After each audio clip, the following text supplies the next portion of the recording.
Our first Unitarian Universalist tradition our Unitarian Universalist tradition speaks of 7 principles which we affirm and promote, the first of which is the inherent worth and dignity of every person. But we also talk about 6 sources which ground our tradition, our faith, sources which provide guidance for us and serve as wisdom in our lives. So we hear them now as our second reading this morning. Unitarian Universalism draws from many sources. Direct experience, that transcending mystery and wonder affirmed in all cultures, which moves us to a renewal of the spirit and an openness to the forces which create and uphold life. Words and deeds of prophetic women and men that challenge us to confront powers and structures of evil with justice, compassion, and the transforming power of love. Wisdom from the world's religions, which inspires us in our ethical and spiritual life. Jewish and Christian teachings, which call us to respond to God's love by loving our neighbors as ourselves. Humanist teachings, which counsel us to heed the guidance of reason and the results of science, and warn against idolatries of the mind and spirit. And spiritual teachings of the earth-centered traditions, which celebrate the sacred circle of life and instruct us to live in harmony with the rhythms of nature. Today we consider our first source, direct experience of that transcending mystery and wonder affirmed in all cultures, which moves us to a renewal of the spirit and an openness to the forces which create and uphold life. In a course I took recently in Chicago as part of my graduate studies, Professor David Bartlett asked each of us to introduce ourselves to the class by describing the ministry context in which we work. Tell us a little about the culture, he said, the community around, and also the particular culture within your congregation. Who are the members of your congregation, and why do they come? And more importantly for this course, he said, who are your typical visitors, and what are they looking for? Good questions, both of them. This program is focused on preaching and brings ministers from all over the U.S. and Canada, but also from New Zealand, Australia, India, Sweden, and Germany. So you can imagine the answers to those 2 questions. Dr. Bartlett's course was called Preaching Apologetics. This is not apologetics as in mea culpa, I've done something wrong, please forgive me.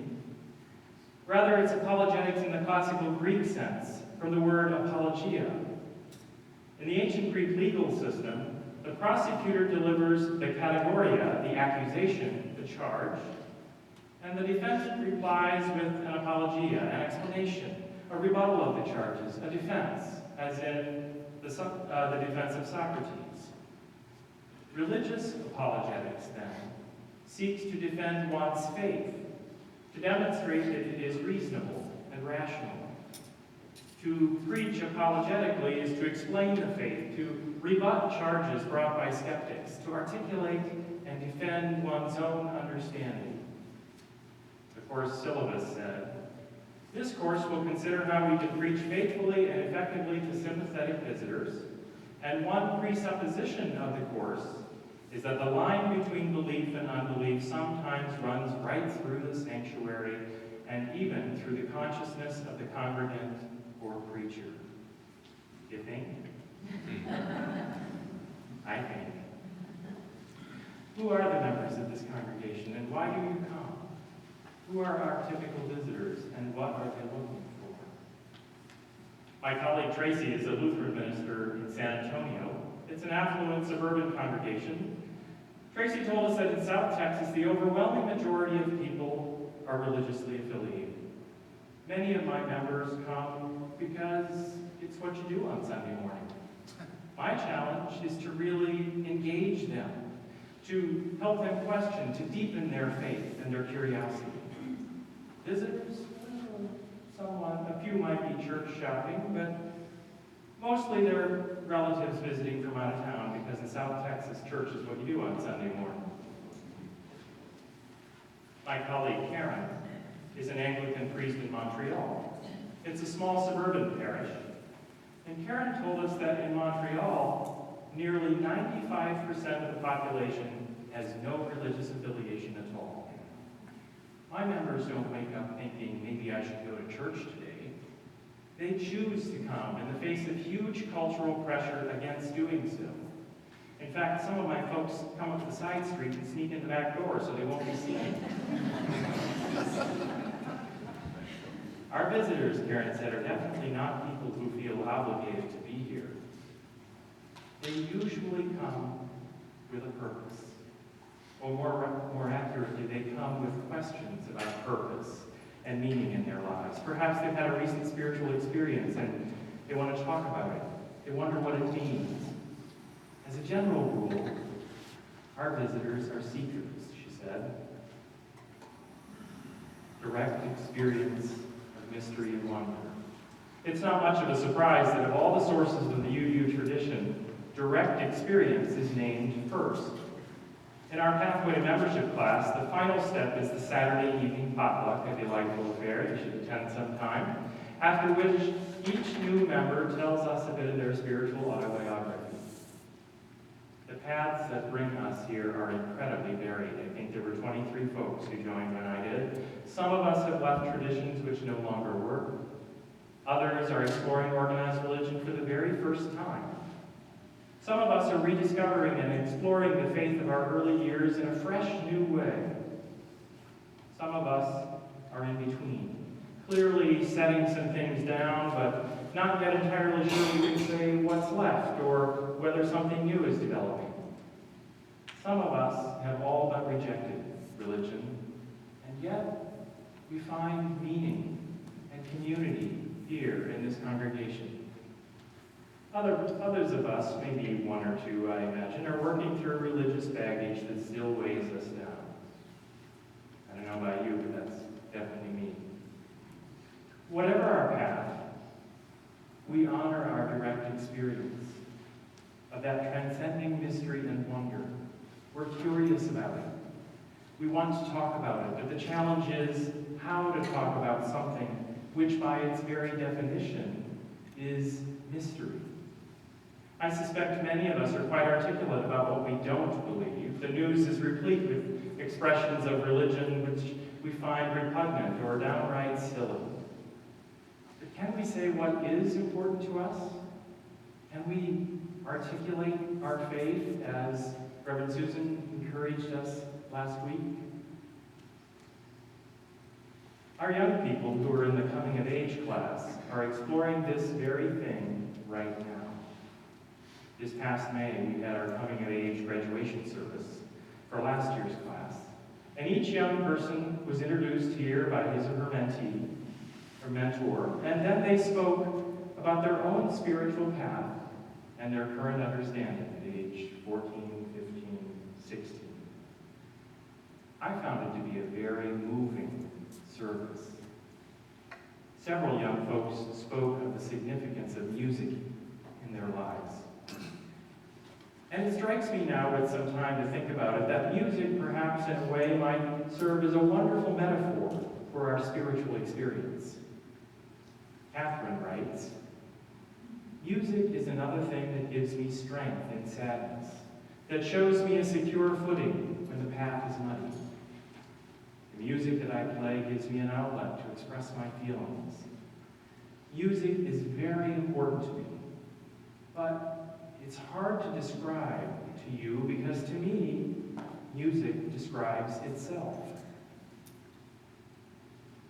In some ways, that might describe our spiritual experience as well. It's hard to articulate it for someone else. We understand and know something of it, but how to put it into words for you?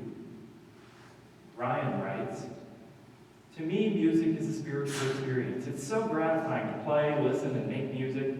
To me, music is something that truly binds us as a race, that nothing that separates us can take away our mutual love of music. The feelings that music arises in us all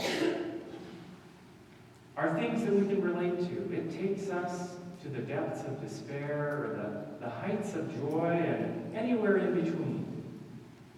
Music," he writes, "is the perfect example of something we divide ourselves with, where it is really one of those things we have in common.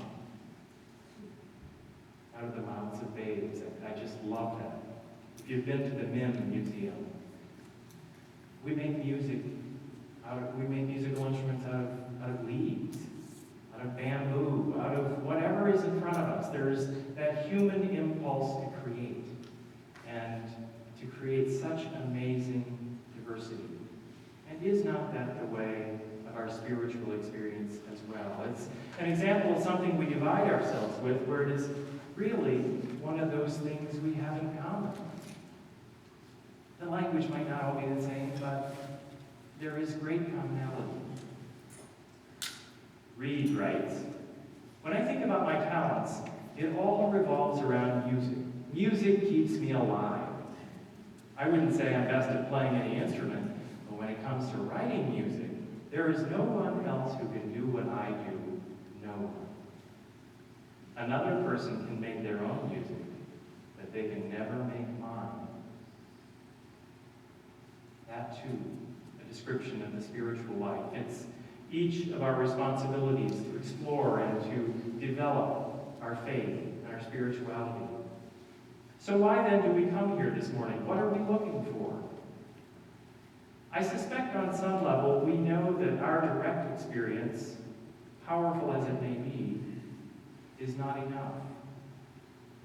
Our culture strongly emphasizes my experience above all else. We prize independence. In fact, we begin to think that we truly are independent. We don't need to be bound by religion, by creed, by community.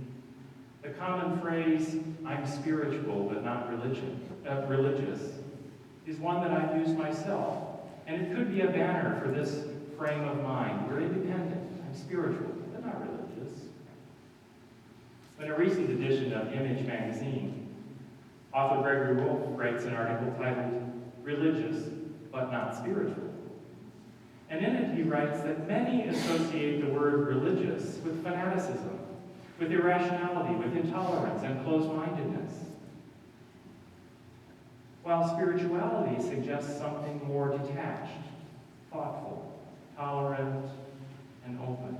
And yet, Wolfe contends, there is an irony at work here when one realizes that these spiritual individualists, inheritors of an I culture, most often pluck items off the shelf of the we culture. Spiritual tourism offers the benefits of wisdom derived from those who do submit to authority and discipline and tradition without having to do so oneself. I don't know, what do you think about that? Unitarian Universalist theologian James Luther Adams argues that to many people the term faith often signifies the acceptance of something that puts a strain on the intelligence. Faith is to them a belief in what is not true or in what is by nature not fact, but wish. To others, the word faith signifies the acceptance of some belief simply because a church, a tradition, a state, a party demands it. But if we're honest, we know that organized religion has no monopoly on the concept of faith. Every day, the culture in which you and I are steeped in invites us to place our faith in that which it values. We may not be bound by a faith or a creed in any traditional sense, but we are nonetheless steeped in a cultural faith, if you will. It's a faith which defines beauty, for example, for us. It defines success. It's a faith that often values people based on their level of education or on their apparent intelligence. It's a faith which expresses itself by detailing the latest economic news data at the top of the hour, hour after hour after hour, day after day, week after week, until we begin to believe that this is the most important thing in our lives, how the economy is doing. In Adam's words, human history is not a struggle between religion and irreligion. It's veritably a battle of faiths, a battle of gods who claim our allegiance. So why are you here today?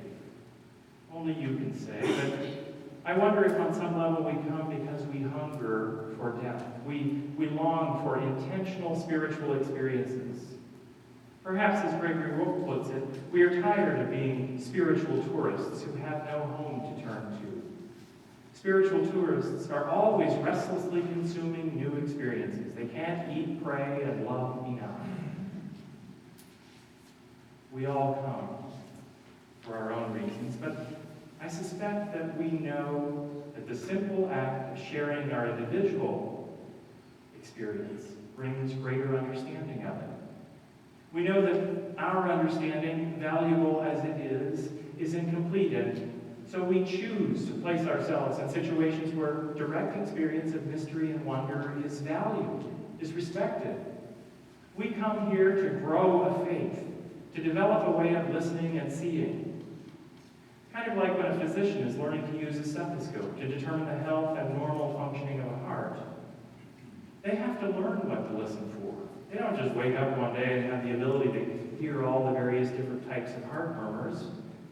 They intentionally develop a discipline of listening. And they're open to the wisdom of experienced physicians who help them understand how to do this. And over time, not immediately, they develop the ability to hear that which we medical layfolk cannot hear. In T.S. Eliot's poem, Four Quartets, there's a beautiful, intriguing line that says, "We had the experience, but missed the meaning." We had the experience, but missed the meaning. Our individual spiritual experiences are incredibly respected and valued in this faith tradition. We're independent souls, yes, but at the end of the day, we find greater meaning in relationship. Direct experience of that transcending mystery and wonder, some of us understand this in the terms of the historic faith. We use the word God to express that which is greater than us. Some of us think of this mystery and wonder as the life force, as the web of existence that connects us all, or of energy, or love, or community, or nature, or the spirit of life. We have all of these different kinds of language to try and capture our internal experience. Reverend William McLennan, Dean of Religious Life at Stanford University, wrote a little bit about the evolution of his own spiritual understanding. He writes, "As a young child, I thought of God as a magical, all-powerful being who was responsible for everything that happened, good or bad. Later in childhood, I began to feel I had a cause and effect relationship to God, gaining some control over good and bad results by how I prayed, petitioned, or behaved. And then in my teenage years, God became personalized for me as the ideal parent, unconditionally loving and accepting. By the time I was in my 20s, God had become an impersonal force or energy in the universe. I still resonate most closely," he writes, "with William Wordsworth's way of describing God in Tintern Abbey, a sense sublime of something far more deeply interfused, whose dwelling is the light of setting suns and the round ocean and the living air and the blue sky, and in the mind of humanity, a motion and a spirit that impels all thinking things, all objects of all thought, and rolls through all things. Yet," he writes, "in my 50s, I've also begun to pray to God as a person again, especially in times of great need and great joy. I do that even as I know God intellectually as an impersonal life force. So I live in paradox and ambiguity with God now," he writes, "often simply feeling overcome with awe as Spirit fills me from some source far beyond my conscious control."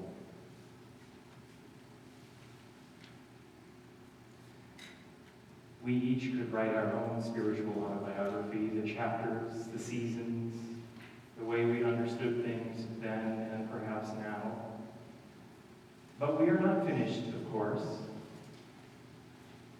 The glimmers of light which we find now in our faith experience and which we struggle to articulate to one another in this community. The glimmers of light when we gather together become not simply mere glimmers of light, but a great beacon of hope in our world. A beacon of hope and commitment of a free and open-spirited community